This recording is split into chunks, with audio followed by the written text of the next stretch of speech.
Thank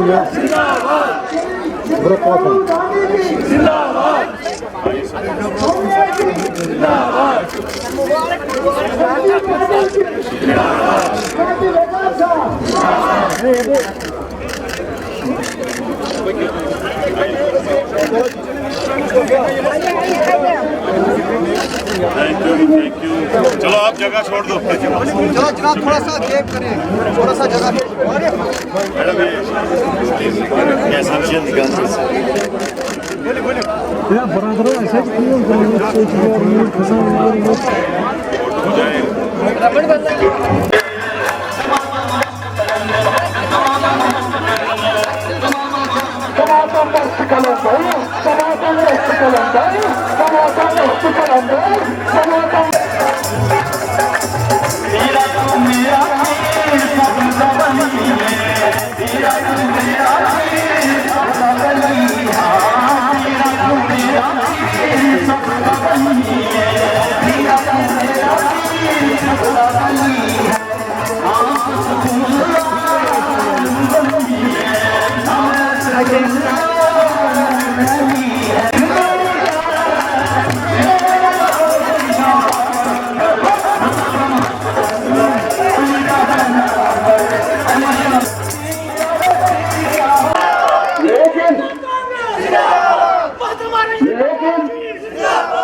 आखिर में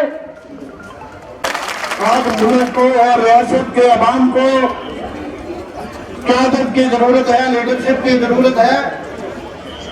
अगर कोई अच्छी लीडरशिप दे सकता है, सेकुलर लीडरशिप दे सकता है, जिसमें हर खित्ते को नुमाइंदगी मिले, जो काम करने वाले लोग हैं उनको उसमें मौका मिले कि वो पार्टी को मजबूत करने में पूरी कोशिश कर सके। इस दिन पे मैं ये भी कहना जरूरी समझूंगा, मैं ये उम्मीद करता हूं कि हम जहां पे भी हो उनको शांति मिले और कहीं न कहीं जिस तरीके से वो देश का काम करते हुए शहीद हुए, मैं समझता हूं कि उनको सच्ची श्रद्धांजलि आज के दिन पे देनी होगी कि हम सब अपने गिले शिकवे भूल के। आज हमारे नेता राजीव गांधी जी का, स्वर्गीय राजीव गांधी जी का जन्मदिन है, तो वो मनाना और हमारे जो नए अध्यक्ष हुए हैं उनका पद ग्रहण समारोह, ये दोनों हम साथ में कर रहे हैं, उसको मनाने जा रहे हैं। तो उसके लिए हम यहाँ पे आए हैं, उसके अनुसार हम यहाँ पे प्रोग्राम कर रहे हैं। तो विकास पद ग्रहण करेंगे। अभी आप सुनेंगे क्या बता रहे हैं। मैं आप सब लोगों को कहूंगा कि ऑल इंडिया कांग्रेस कमेटी के प्रोग्रामों को हमें फॉलो करना होगा। इंशाल्लाह मैं ये इस अज़म के साथ आपके सामने इसलिए आया हूं कि इंशाल्लाह आपको हमारे साथ लड़ना पड़ेगा इस रजीम के सामने, क्योंकि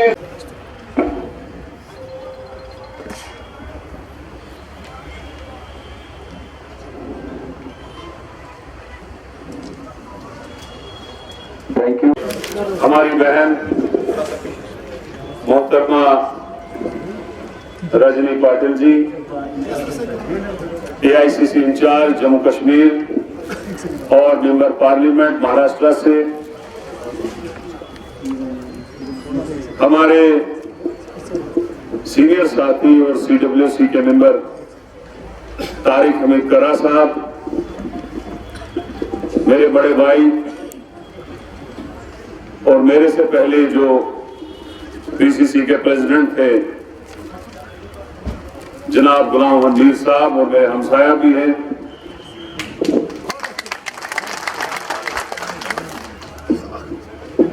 फॉर्मर पीसीसी प्रेसिडेंट हमारे बुजुर्ग बहुत ही सीनियर पीरजादा मोहम्मद सईद साहब,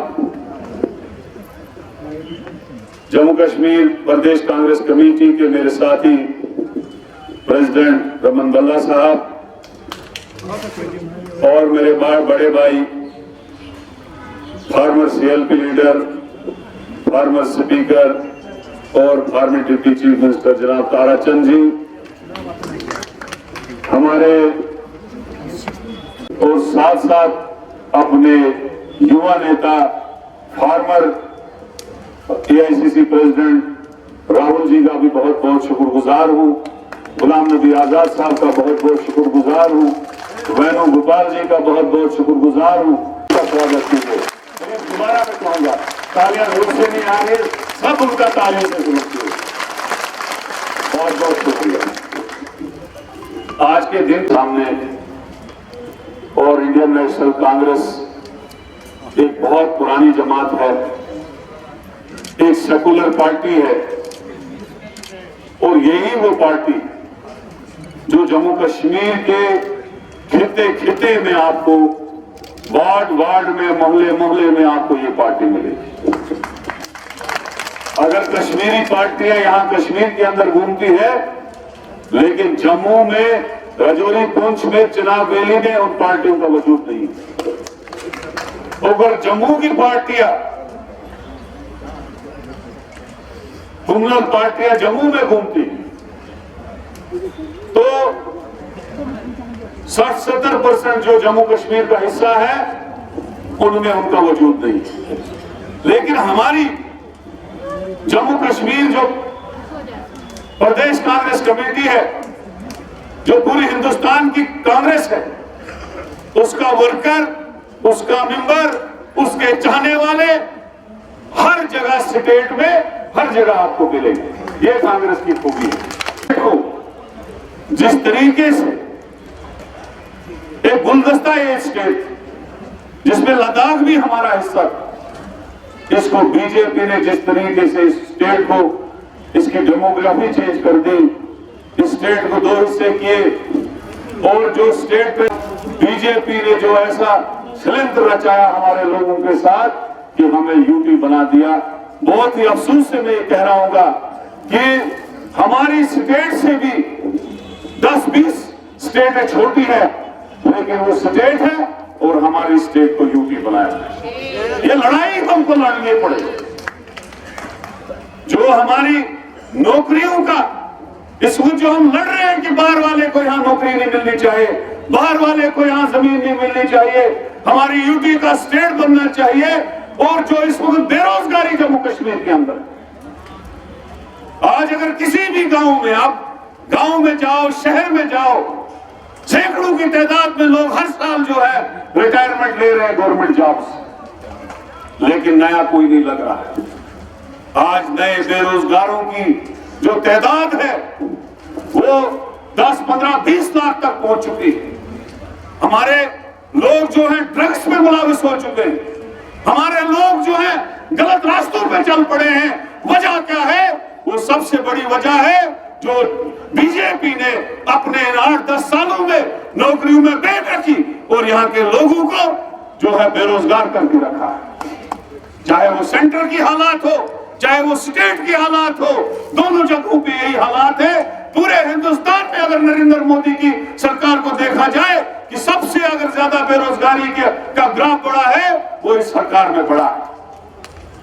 इसी के साथ साथ महंगाई का मसला है। आज हमारे, आप सब लोगों को कहूंगा कि ऑल इंडिया कांग्रेस कमेटी के प्रोग्रामों को हमें फॉलो करना होगा।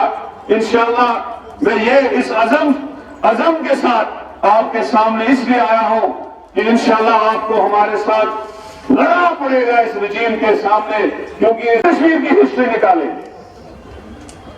टोटल 2.5 साल गुलाम नबी आजाद साहब ने दिए थे,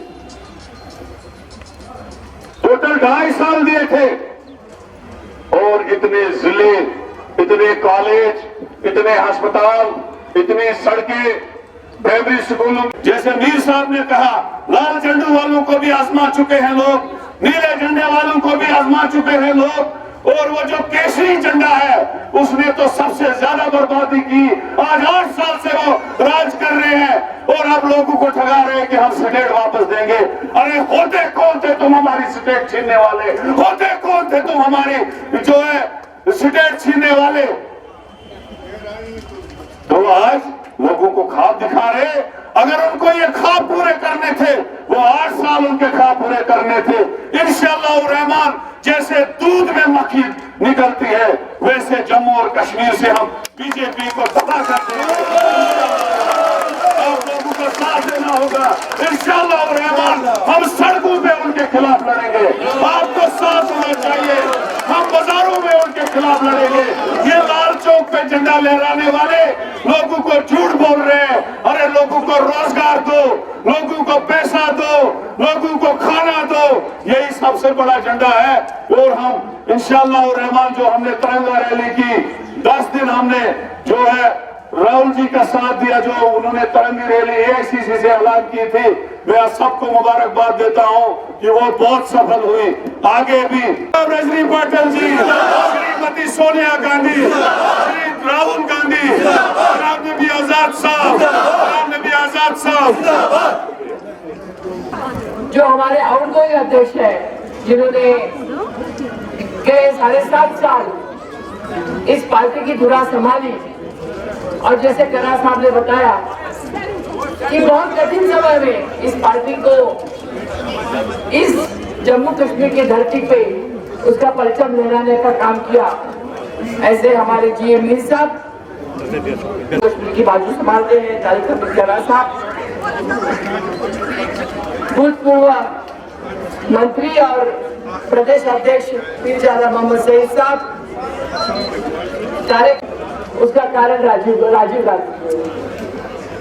अगर आरक्षण नहीं दिया होता महिलाओं को, तो राजीव गांधी जी के आरक्षण के तहत जिला परिषद में पहली बार मैं चुन के आई थी 92 में, और उस आरक्षण के तहत राजीव गांधी जी के आरक्षण के तहत पहली बार जिला परिषद में आई, फिर लोकसभा में आई, फिर राज्यसभा में आई, और आज कांग्रेस वर्किंग कमेटी के माध्यम से यहाँ आई। तो हमारे लिए बहुत इमोशनल आज का दिन में आए हम। कहीं ना कहीं मुझे लगता है इस लड़ाई में हम एक साथ मंच पे आए हैं कि जिस तरह से ड्यूटी करके हमारा एक सपना टूट गया, और मुझे लगता है कि जब मैं यहाँ आई 2 साल पहले, मीर साहब ने मुझे बताया कि दो सबसे ज्यादा महत्वपूर्ण सवाल हमारे सामने है। एक तो यूनियन टेरिटरी करके हमारा जो स्टेटस है वो नीचे कर दिया है। एक बार बीए बनने के बाद फिर मैट्रिक के एग्जाम देना वैसे हमारा हो गया था। और दूसरी बात हमारी ये थी कि जो हमारी बेरोजगारी थी वो उसका सबसे ज्यादा all time high Jammu Kashmir में। अगर आज भी देश के हालात देखे जाए तो जम्मू कश्मीर ये सबसे बड़ा बेरोजगारी का दर 17% हमारे यहाँ है। जो मैंने राज्यसभा में बोला कि सबसे ज्यादा बेरोजगारी जम्मू कश्मीर में है। तो ये सब मुद्दों को जाके हमें आगे जाके लड़ना होगा। और आज और एक मुद्दा उन्होंने लाया है जिसके लिए पत्रकार हमें पूछ रहे हैं, जो 25 लाख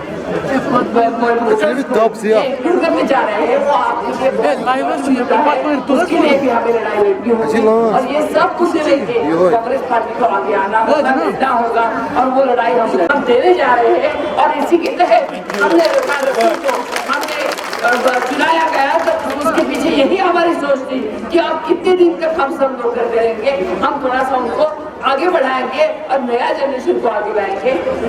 भी इतने नए भी नहीं है, 2 बार चुन के आए हैं, मिनिस्टर बने हैं, उनका भी अपना अनुभव है। तो उनको हम सब ने बोला कि उनको हम गाइड करते रहेंगे, हम उनको सब गाइड करेंगे, जहाँ पे भी लगेगा उनको गाइडेंस देते रहेंगे और विकास रसूल साहब को आगे करते रहेंगे। उनके साथ में पूरी यंग टीम आप देखे होंगे, ये सब यंग टीम आज देख रहे होंगे सबसे ज्यादा उछल रही है।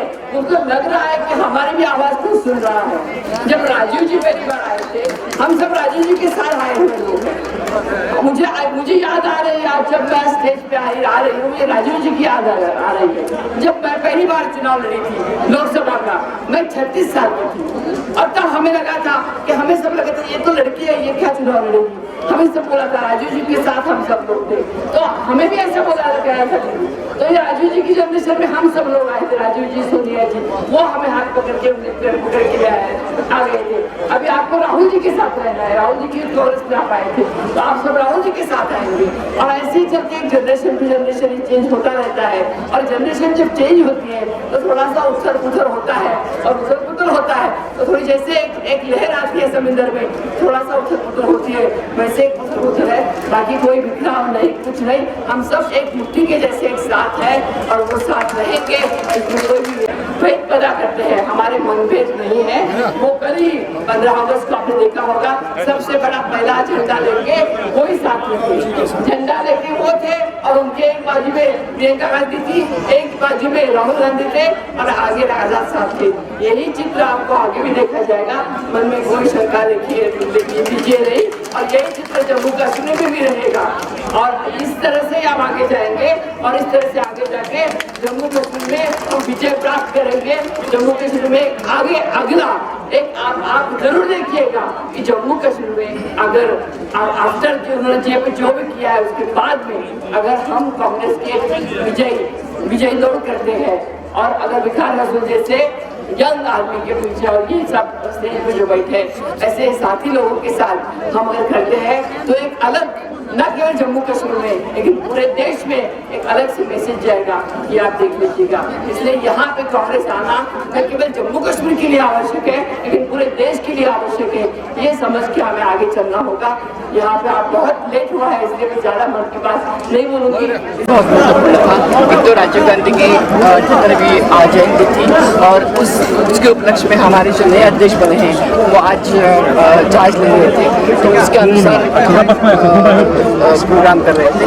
तो हमारे सभी वरिष्ठ नेता, आपने देखा होगा सभी वरिष्ठ नेता स्टेज पर थे, तो उस उपलक्ष्य में मैं कार्यकर्ताओं का सम्मान।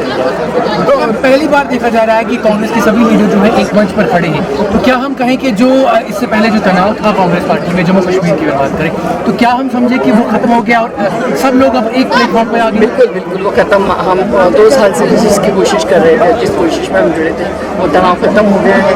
हम सब लोग अभी एक साथ एक लाइन में खड़े हैं और सब एक साथ करके चुनाव के लिए खड़े तैयार हो। तो मैम क्या वजह है कि कुछ लोग जो है वो इस्तीफे दे रहे हैं? जब से कांग्रेस से नहीं दे रहे हैं, वो सब आपके थ्रू हमें समझ रहा है। हमें किसी ने भी इस्तीफा नहीं दिया है आज तक। आपके थ्रू हमें समझ रहा है, हमें किसी ने एक लाइन का भी इस्तीफा देने का दिया नहीं है और वो हमें अंदर चैनल से हमें बात कर रहे हैं। किसी का ये हो सकता है नाराजगी हो सकती है, किसी को कुछ चाहिए होता है, किसी को बात करेंगे उनको समझाएंगे। भाई अगर देखा जाए बीजेपी पूरी तरीके से जो है जम्मू कश्मीर की डेमोग्राफी चेंज करने जा रही है, तो कैसे आप देखते हैं? अभी आज हमारी पॉलिटिकल अफेयर्स कमेटी जो बनी है, नहीं बनी है उदयपुर सरकार डिक्लेरेशन के बाद, तो उसमें सभी इम्पोर्टेंट लीडर्स हैं, 8-9 लोग हैं। उनकी कमेटी की मीटिंग आज हम शाम को लेने जा रहे हैं, जिसके अध्यक्ष तारिक हमीद कराची है। तो उसमें हम जो 25 लाख वोटर्स हैं उसका मसला तय करेंगे और उसके लिए हम मसला निकाल के हम उसके लिए आपको डिक्लेयर करेंगे। आपको लगता है कि जो है कि मेन स्ट्रीम पार्टियां हैं बीजेपी उनको दबाना चाहती है इस चीज़ से? मुझे लगता है कि बीजेपी को अपना पराभव स्पष्ट दिख रहा है। उनको लगता है हमने कितनी भी कोशिश की तो हम यहाँ जीत नहीं सकते हैं और लोग बीजेपी को मानने के लिए तैयार नहीं, इसलिए कहीं ना कहीं से वो घुसना चाहते हैं। इसलिए 25 लाख वोटर्स का वो घुसने के लिए जकोशिश कर रहे हैं कि जम्मू कश्मीर इसको विरोध करना। जिस तरह से विकास की बात रही, विकास होगा यहाँ पर, डेवलपमेंट होगी, तो कहीं ना कहीं विकास की कमी भी हमें देखने के लिए और जॉब्स की कमी भी देखने को। जॉब्स तो मैंने अभी जैसे बताया, जॉब की तो ऑल टाइम हाई है, बेरोजगारी यहाँ पे है। और मैंने राज्यसभा में भी ये सवाल उठाया था कि जम्मू कश्मीर में पहले तो 17% था, अभी 13% है, तो सबसे ज़्यादा बेरोजगारी तो जम्मू कश्मीर में है। उसके लिए कोई ध्यान नहीं दे रहा है, उसके लिए कोई बोल नहीं रहा है, उसके ऊपर बोलने की जरूरत है। तो ऑल पार्टी मीटिंग बुलाई गई है नेशनल कॉन्फ्रेंस की, फारूक अब्दुल्ला की तरफ से, क्या कांग्रेस उसमें शिरकत करेगी? उसी के लिए जो पॉलिटिकल अफेयर्स कमेटी की जो मीटिंग है उसमें आज हम निर्णय लेंगे कि अगर ऑल पार्टी मीटिंग में हिस्सा लेना है, क्या 25 लाख वोटर्स का क्या करना है, उसका हम अभी निर्णय लेंगे।